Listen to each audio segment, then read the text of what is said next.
ხალხის საინფორმაციო სამსახური პირდაპირ ეთერში განაგრძობს მუშაობას. ეს არის ახალი 12-ზე სოფო ჩარკვეტაძესთან ერთად გამარჯობათ. ამ წუთებში განათლების სამინისტროში საგანგებო ბრიფინგი იწყება. ჩვენ პირდაპირ ეთერში ვrთავთ სამინისტროს. გამარჯობათ. გაცნობთ. განათლებისა და მეცნიერების სამინისტრო გაცნობთ, რომ 1 აპრილიდან იწყება პირველ კლასელთა რეგისტრაცია, რომელიც განხორციელდება რამოდენიმე ეტაპით. პირველი ეტაპი 1 აპრილიდან 19 აპრილის ჩათვლით დაიწყება რეგისტრაცია იმ პირველ კლასელთა, რომლის და-ძმაც სწავლობს სკოლაში უკვე, ან რომლის მშობელიც მუშაობს სკოლაში, ან იმ შემთხვევაში, როცა რამოდენიმე ოჯახიდან რამოდენიმე ბავშვი, და-ძმა ან ტყუპები მიდიან სკოლებში. რეგისტრაცია მოხდება სკოლებში. მშობლები უნდა მივიდნენ, მიმართონ თავიანთ ამორჩეულ სკოლებში. მეორე ეტაპი. ეს არის 1 ივლისიდან 1 მაისიდან 20 ივნისის ჩათვლით. ამ დროს გამოცხადდება რეგისტრაცია იმ პირველ კლასელებისათვის, რომლებიც არ ხდებიან ამ პირველ ეტაპისათვის. შესაბამისად, მათი რეგისტრაცია მოხდება საიტიდან, ონლაინ რეჟიმში. საიტი იქნება ჩვენს საიტზე, ჩვენს registration.ms.g. მესამე ეტაპი. როცა მეორე ეტაპიდან პირველ და მეორე ეტაპზე მშობლები ვერ მიიტანენ დოკუმენტაციას, საჭირო დოკუმენტაციას, ან უარს იტყვიან ამორჩეულ სკოლაზე. გამოთავისუფლებულ ადგილებზე 10 ივლისიდან 18 ივლისის ჩათვლით ცხადდება რეგისტრაციის მესამე ეტაპი, სადაც მშობლებმა უნდა მიმართონ ასევე სკოლას. მინდა წარმატება უსურვო პირველ კლასელებს და ასევე მათ მშობლებსაც. მადლობთ.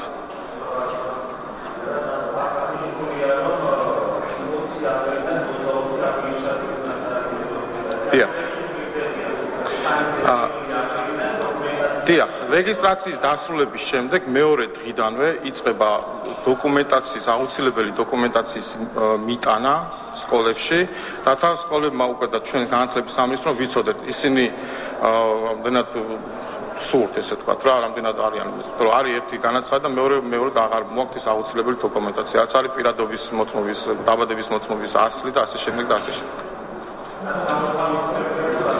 მეორე ეტაპზე გამოთავისუფლება, პირველი რეგისტრაციისა და პირველი და მეორე ეტაპის რეგისტრაციის დროს, თუ მშობლები ვერ მიიტანენ, უბრალოდ მეორე ეტაპის რეგისტრაციის დროს, იმიტომ რომ პირველ ეტაპს მეორე ეტაპიდან თავდება, პირველ ეტაპს ავსებს მეორე ეტაპი.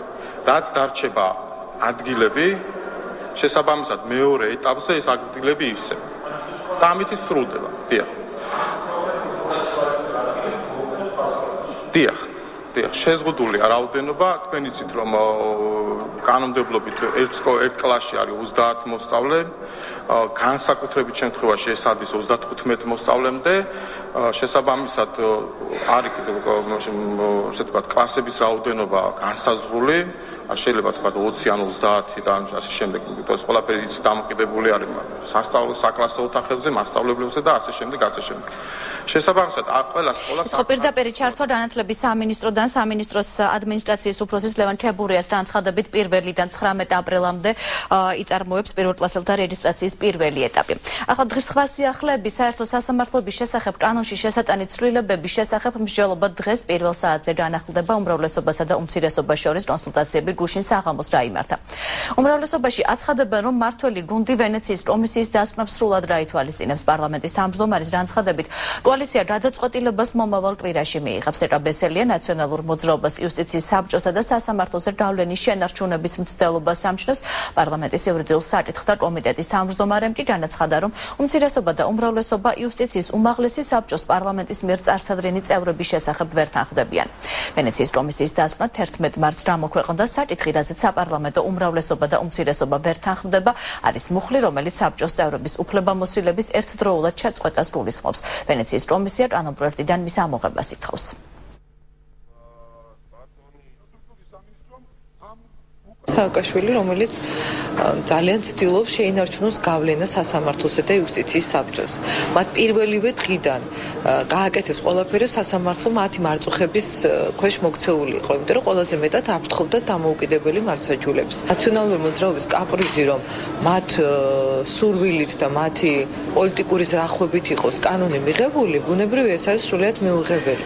თავარი პრობლემა ეს არის პარლამენტის მიერ იმ 6 წევრის არჩევის წესი, რომელიც დავირჩიოთ იუსტიციის უმაღლესი საბჭოს წევრებად. შევთანხმდით იმის თაობაზეც, რომ შევეცადოთ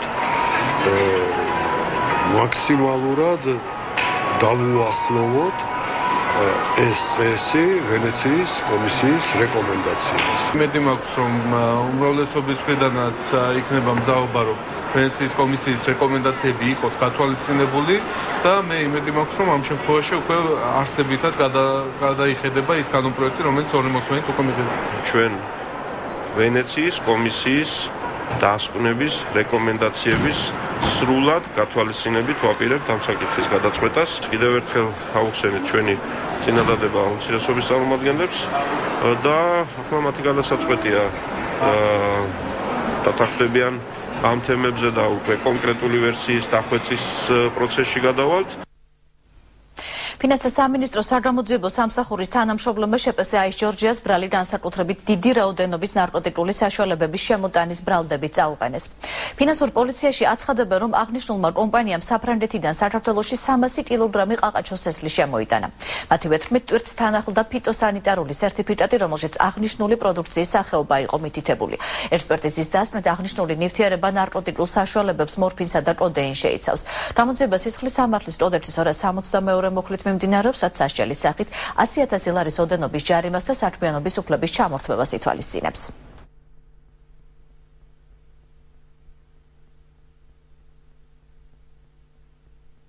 საქართველოს ფინანსთა სამინისტროს საგამოძიებო სამსახურის თანამშრომლებმა აის ჯორჯიას ბრალი წაუყენეს. გამოძიებით დადგინდა, რომ აღნიშნულმა კომპანიამ საფრანგეთიდან საქართველოში სარფის საბაჟოს გავლით 300 კილოგრამი დამაძინებელი ყაყაჩოს თესლი შემოიტანა, რომელსაც თან ერთოდა საფრანგეთის მიერ გაცემული ორიგინალი ფოტოსანიტარული სერტიფიკატი, სადაც აღნიშნული იყო ამ პროდუქციის შემადგენლობა და თუ რა სახეობას წარმოადგენდა. ამ წუთებში მთავრობის კანცელარიაში მინისტრთა კაბინეტია შეტრებელი. მთავრობის დღევანდელ სხდომაზე 24 საკითხის განხილვა იგეგმება. სხდომის დაწყებამდე მინისტრებმა ჟურნალისტებთან აქტუალურ საკითხებზე გააკეთეს განმარტებები. ბოლო ინფორმაციით სტიქიის შედეგად მიყენებული ზარალის რაოდენობა 1 მილიონი ლარით გაიზარდა. შესაბამისად თანხამ შეადგინა 6 მილიონი ლარი და ეს თანხა გამოყოფილი იქნება პრემიერის სარეზერვო ფონდიდან. რაც შეეხება ზარალს, მინისტრების განცხადებით ძირითადად დაზიანებულია კერძო სახლები, მიმდინარეობს სარეაბილიტაციო სამუშაოები აჭარაში, კერძოდ ეს ეხება დასუფთავებას დაკავშირებულ სამუშაოებს, აჭარაში ჩატარდება ნაპირსამართლის სამუშაოებიც.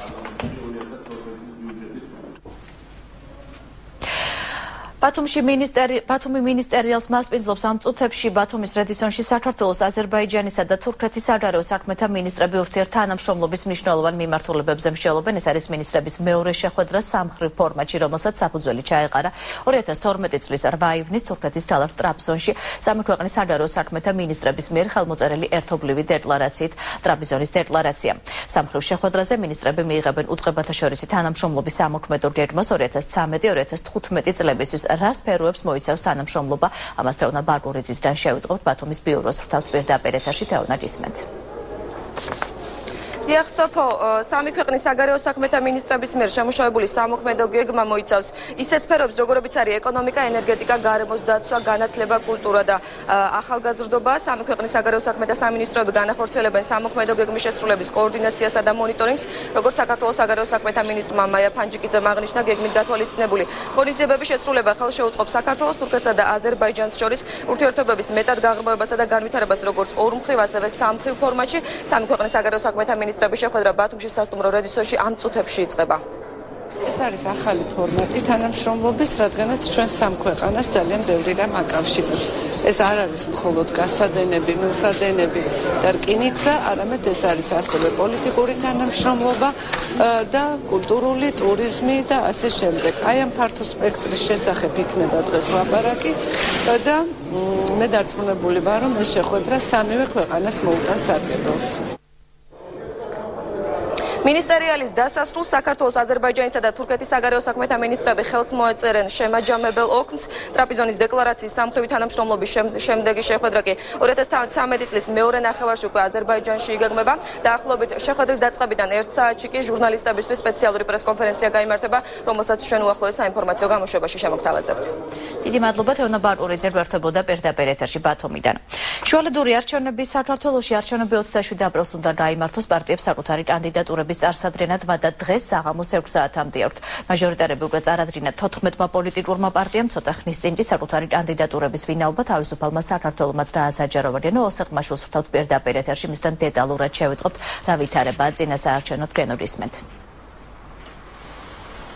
თავისუფალი საქართველოს ერთ-ერთმა ლიდერმა კახა კუკავამ რამდენიმე წუთის წინ დაამთავრა პრესკონფერენცია, სადაც განაცხადა, რომ სამი მაჟორიტარული ოლქიდან მხოლოდ ერთში ეყოლებათ კანდიდატი წარმოდგენილი და ეს იქნება ნაძალადევის რაიონი.